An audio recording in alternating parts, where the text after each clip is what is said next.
مگر سوال یہ ہوتا ہے قربانی کا مقصد کیا ہے؟ قربانی کیوں کرنا ہے؟ قربانی کے پیچھے کی لاجک کیا ہے؟ اس کو آج ہم سمجھنے کی کوشش کریں گے۔ ہم تو یہی سمجھتے ہیں کہ قربانی کا مقصد یہ ہے کہ قربانی کہ ہم بکرے کو ذبح کریں، جانور کو ذبح کریں، خود بھی کھائیں، دوسروں کو کھلائیں، یہی قربانی کا مقصد ہے۔ ہم نے تو صرف یہی سمجھ رکھا، اپنے گھر والوں کو کھلاؤ، رشتہ داروں کو کھلاؤ، غریبوں کو کھلاؤ، اس سے قربانی کا ہمیں پورے کا پورا ثواب بھی مل جائے گا اور مقصد قربانی بھی حاصل ہو جائے گی۔ مگر اگر آپ غور کریں گے قربانی کی شروعات اسٹارٹنگ کہاں سے ہوئی، کیسے ہوئی، اس پر غور کریں گے تو آپ کو مقصد قربانی سمجھ میں آئے گی۔ قربانی کی جو سنت ہمارے لیے آئی ہے وہ حضرت ابراہیم علیہ السلام کی زندگی سے آئی ہے۔ اگر قربانی کا مقصد جانور ہی ذبح کرنا ہوتا تو اللہ تعالیٰ ڈائریکٹ ابراہیم علیہ السلام کو حکم دیتا کہ اے ابراہیم کسی جانور کو ذبح کر دو، تمہاری قربانی قبول ہو جائے گی۔ ایسا نہیں کیا اللہ تبارک و تعالیٰ۔ اللہ تبارک و تعالیٰ ابراہیم علیہ السلام سے چھوٹے امتحانات بھی لیا، بڑے امتحانات بھی لیا، بکروں کی قربانی بھی لیا، مال و دولت کی قربانی بھی لیا۔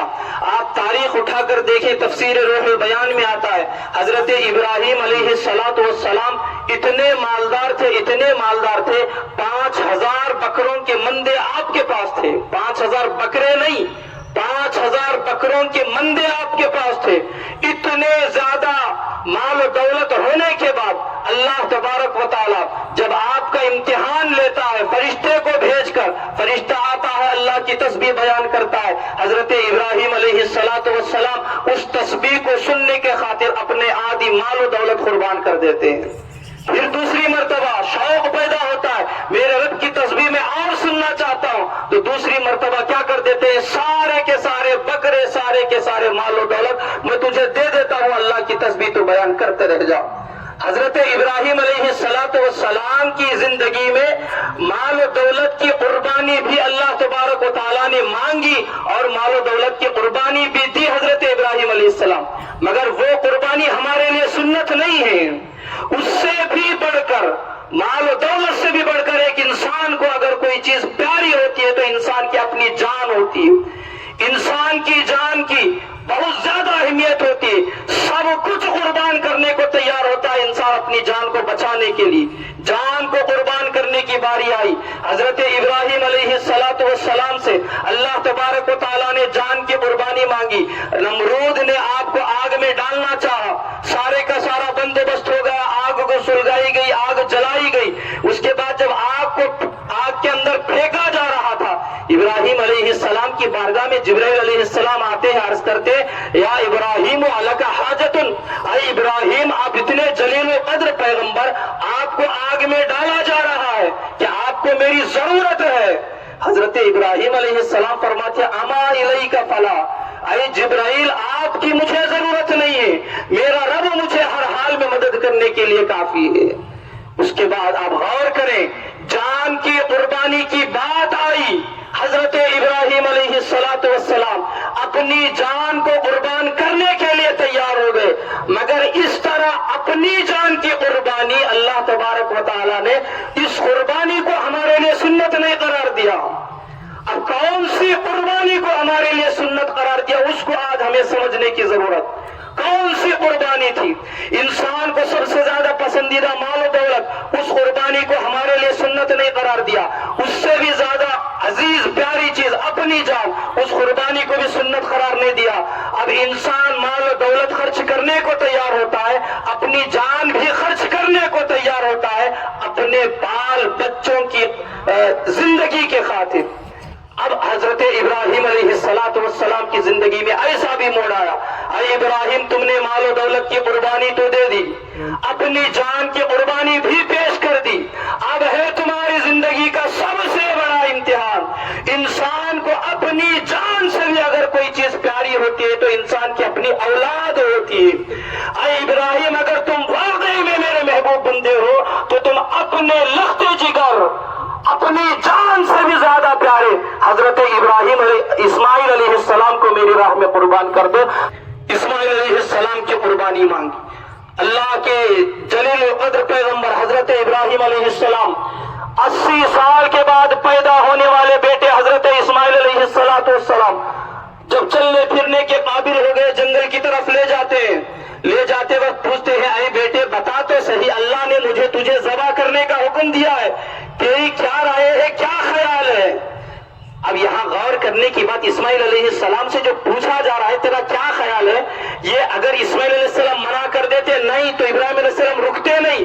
یہ خیال کیوں پوچھا جا رہا ہے؟ اس وجہ سے تاکہ دنیا والوں کو پتا چلے کہ باپ جو بچے کو ذبح کرنے جا رہا ہے وہ زبردستی سے نہیں، بلکہ باپ کے ساتھ بیٹا بھی اپنے آپ کو قربان کرنے کے لیے تیار ہے.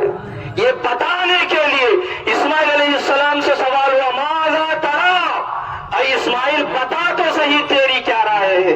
اسماعیل علیہ السلام فرماتے قال یا ابت فعل ما تؤمر ستجدنی انشاءاللہ من الصابرین. اے ابا جان جو حکم آپ کو ملا ہے وہ کر گزریے، اللہ نے چاہا تو مجھے صبر کرنے والوں میں پائیں گے. اس کے بعد حضرت ابراہیم علیہ السلام اپنے لخت جگر کو لٹاتے ہیں، اس کے بعد چھری پھرا دیتے ہیں، پھرانے کے بعد کوشش کرتے ہیں، بار بار کوشش کرتے ہیں، چھری اپنا کام نہیں کرتی. اس کے بعد جا کر اللہ تبارک و تعالیٰ حکم دیتا ہے اے جبرائیل جاؤ جنت سے دمبا لے کر جاؤ اور اسماعیل علیہ السلام کو وہاں سے ہٹا کر اس چھری کے نیچے جنتی دمبے کو رکھ دو، اس کے ذریعے قربانی ادا ہو جائے گی. اب غور کریں، مال و دولت کی قربانی اللہ نہیں مانگا، اس قربانی کو ہمارے لیے سنت نہیں قرار دیا. اپنی جان کی قربانی دی، اس قربانی کو سنت نہیں قرار دیا. کون سی قربانی ہمارے لیے سنت اور واجب ہے؟ وہ یہ کہ انسان کو جو اپنی جان سے بھی زیادہ پیاری جو اولاد ہوتی ہے اس اولاد کو قربان جو کیا حضرت ابراہیم علیہ السلام نے، اس قربانی کو ہمارے لیے سنت اور واجب قرار دیا گیا ہے. اس سے کیا سبق ملتا ہے، کیا میسج ملتا ہے؟ اگر صرف بکرا کاٹ کر جانور ذبح کر کے قربان کر دینا یہی مقصد ہوتا، اسماعیل علیہ السلام کو قربان نہیں کیا جاتا، قربان کرنے کے لیے چھری نہیں چلائی جاتی. مقصد کیا ہے؟ مقصد یہ ہے کہ اے انسان تو جانور جو ذبح کر رہا ہے اپنے دل و دماغ میں یہ ذہن میں رکھ کر ہی ذبح کرنا، اے باری تعالیٰ یہ جانور تو کیا چیز ہے، اگر تو میری جان بھی مانگا تو میں دینے کے لیے تیار ہو جاتا ہوں.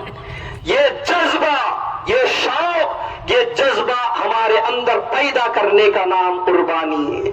صرف جانور ذبح کر لیے اور خود کھائے دوسروں کو کھلائے اور سمجھ گئے کہ قربانی ہو گئی، نہیں صاحب، ایسی قربانی کو قربانی نہیں کہا جاتا. قربانی کا مقصد یہ ہے رب تبارک و تعالیٰ کے خاطر اپنا سب کچھ قربان کر دینے کا جذبہ پیدا کرنے کا نام حقیقی قربانی ہے.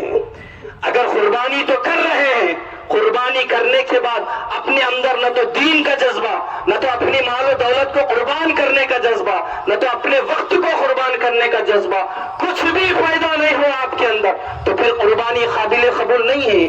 اگر آپ بکرا ذبح کرتے وقت، جانور ذبح کرتے وقت اپنے دل و دماغ میں یہ خیال رکھے کہ اے باری تعالیٰ یہ ایک چیز ہے، اگر تو سب کچھ دنیا کی مال و دولت میری مانگ لے تب بھی میں قربان کرنے کے لیے تیار ہو جاتا ہوں. یہ جذبہ اگر کسی مسلمان کے اندر پیدا ہو جاتا ہے تو اللہ تبارک و تعالیٰ ایسے بندوں کو کتنے بڑے بڑے انعامات سے نوازتا ہے. اسی ایسے ہی بندوں کی شان میں حدیث پاک آتا ہے، حدیث پاک میں آتا ہے وَإِنَّ الدَّمَ لَيَقَعُ مِنَ اللَّهِ بِمَكَانٍ قَبْلَ أَن يَقَعَ مِنَ الْأَرْضِ. جو اس طرح کا جذبہ پیدا کر کے جانور ذبح کرتے ہیں یہ وہی خوش نصیب لوگ ہیں جن کے جانور کے خون کا خطرہ زمین پر بعد میں گرتا ہے، اللہ پہلے ان کی قربانی کو قبول فرما لیتا ہے. ایسے جذبہ پیدا کرنے والے لوگوں کی قربانی کا یہ معاملہ ہوتا ہے. دنیا میں تو ان کی قربانی خون کے خطرے گرنے سے پہلے قبول ہو گئی، مگر قیامت کے دن کیا ہوتا ہے؟ حدیث پاک میں آتا ہے انہا لتأتی یوم القیامت بقرونہا واشعارہا واضلافہا. بیان کیا گیا قیامت کا جب دن ہوگا اللہ تبارک و تعالیٰ اس جانور کو قیامت کے دن لایا جائے گا ثواب دینے کے لیے، تو اس کے جانور کے اوپر سینگ بھی ہوں گے جس کو ہم نے بیکار سمجھ کر پھینک دیا ہے، اس کے پیروں کے جو ناخن ہوتے کھر ہوتے وہ بھی ہوں گے جس کو ہم نے ویسے ہی پھینک دیا ہے. بال ہوں گے، سارے کے سارے بال وہاں پر ہوں گے. کیوں ہوں گے؟ اللہ تبارک و تعالی جانور کے ہر پارٹ، ہر عضو کے بدلے میں ہمیں نیکیوں سے سرفراز فرمانے والا ہوتا ہے. اور اس کے بعد یہی وہ جانور ہوتا ہے، اسی جانور پر بیٹھ کر ہمیں پل صراط کو پار کر کے جنت میں داخل ہونا ہوتا ہے. تو خوش نصیب ہے وہ بندے جو قربانی کی حقیقت کو، قربانی کے فلسفے کو، قربانی کی لاجک کو سمجھ کر قربانی کرتے ہیں اور قربانی کی مقصد کو پہنچتے ہیں. یہی قربانی کا مقصد ہے، یہی قربانی کی لاجک ہے، یہی قربانی کا فلسفہ ہے.